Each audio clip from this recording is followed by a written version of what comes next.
వరుసగా 2 ఓటముల తర్వాత ఘనంగా ముంబై బోని కొట్టింది. వాంకడే వేదికగా కేకేఆర్తో జరిగిన మ్యాచ్లో 8 వికెట్ల విక్టరీ కొట్టి పాయింట్ల ఖాతా తెరిచింది. మ్యాచ్లో ఎక్కడ కూడా కేకేఆర్ ఆధిపత్యం కనిపించకుండా సూపర్బ్గా కంబ్యాక్ ఇచ్చింది.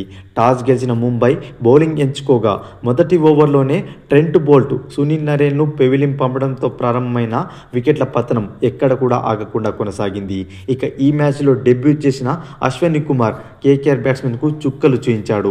అదేవిధంగా దీపక్ చార్ కూడా చెలరేగడంతో కేకేఆర్ జట్టు 16.2 ఓవర్లలోనే 116 పరుగులకైతే ఆల్అౌట్ అయింది.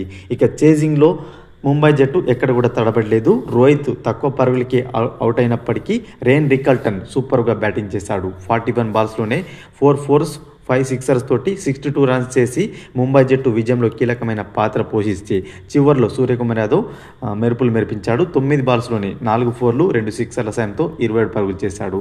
దాంతో ముంబై జట్టు 12.5 ఓవర్లలోనే లక్ష్యాన్ని ఛేదించి పాయింట్ల పట్టికలో 10వ స్థానం నుంచి ఏకంగా 6వ స్థానానికి ఎగబాకింది. మొత్తంగా ఈ మ్యాచ్లో ముంబై ఇచ్చిన కంబ్యాక్ అనేది ప్రత్యర్థులకైతే వార్నింగ్ లాంటిది అని చెప్పుకోవచ్చు. ఫ్రెండ్స్, ఈ వీడియో కనుక నచ్చినట్లయితే లైక్ చేసి షేర్ చేయండి. మరొక ఇంట్రెస్టింగ్ ఐపీఎల్ అప్డేట్తో మీ ముందుంటాను ఫ్రెండ్స్.